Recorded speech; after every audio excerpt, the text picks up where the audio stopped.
So I took a little round trip, just did one night over in Koh Phangan, which is where the full moon party was. So I went Friday night. It was absolutely incredible. Took a ferry over there. We got to the island. You had to actually cut across to the other side of the island, which is probably a little, about half a mile walk. Of course, through all the street vendors and everything. But get to the island, and I mean, the place is just going off. The sand reminded me a lot of South Beach. Just perfect white sand. They had clubs all the way up and down, and everything was thumping. It was techno night that night, so everything was just off the chain. People were buying these big buckets of liquor, and they just take a bottle, they pour it in, then they pour a mixer with some ice and like a couple straws, and that's what everybody was drinking. So everybody gets so plastered. But I instantly, as soon as I got there, I hid my sandals right near the street that I knew that I needed to go down for the ferry the next morning. So I got rid of my sandals because it's a beach, and it's a beach party. But for some reason, it fascinated me that most people were wearing shoes. Now that ended up playing to my advantage because as it got really crowded, especially around like the far end where all the clubs were, you could barely get around people. But if you had your shoes off, you could just walk through the water. So it made it really easy to circumnavigate a lot of the areas. They had like fire jump ropes going that were probably 15 feet long, and they'd light them on fire, and people would try to jump rope drunk with fire. It was something I've never witnessed before.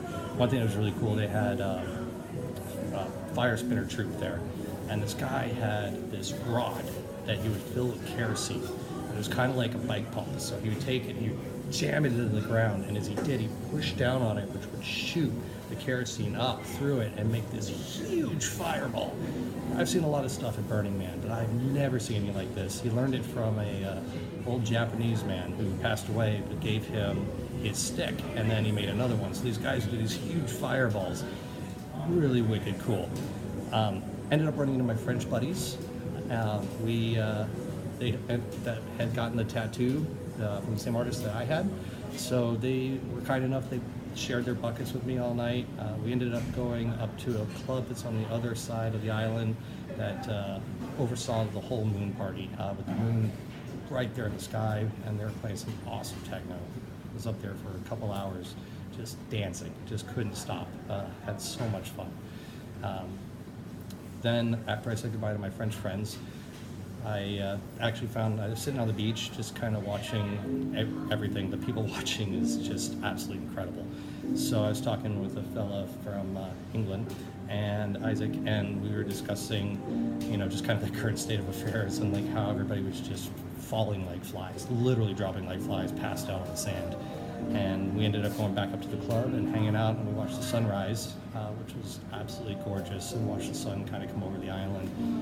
And at which point I pretty much figured I'd miss my ferry. I was okay with that. I kept just enough cash basically to get myself back in case. So I wasn't too worried about it. I was strolling back down the beach. I came upon my other buddy, and so then he was absolutely obliterated. And so I said goodbye to him, but found out that it was only 6:30 in the morning, which was perfect because the last ferry was at 7. So I ran across the beach. I grabbed my sandals from the hiding spot. These guys were starting to pile a bunch of stuff up there, and I was like, wait. And they kind of looked at me, and they grabbed my sandals, and I was like, hide. And they were like, very clever. So I grabbed my sandals, put them on, and I go running down the road.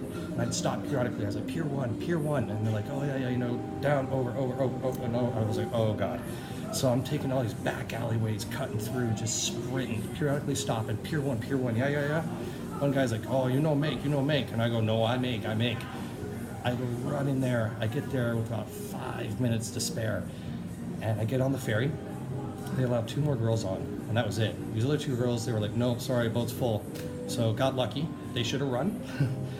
I ran.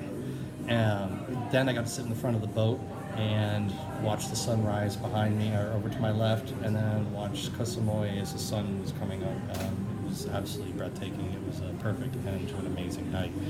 If you're ever in Koh Samui or in Thailand, it's definitely worth going to. It's only a 30-minute ferry ride north to Koh Phangan. So I left all my stuff back on Koh Samui, just locked up. It was easier for me than trying to find a space, especially the prices start going up to 500 baht plus for rooms, and the rooms aren't that great from what I heard. So I was just like, I'll just go for a night. One night of partying is probably all I need to do anyways. So yeah, that's my story for the full moon party. There's a little bit less edited version that exists. For my friends that are interested in a few more little details about how the evening went, hit me up.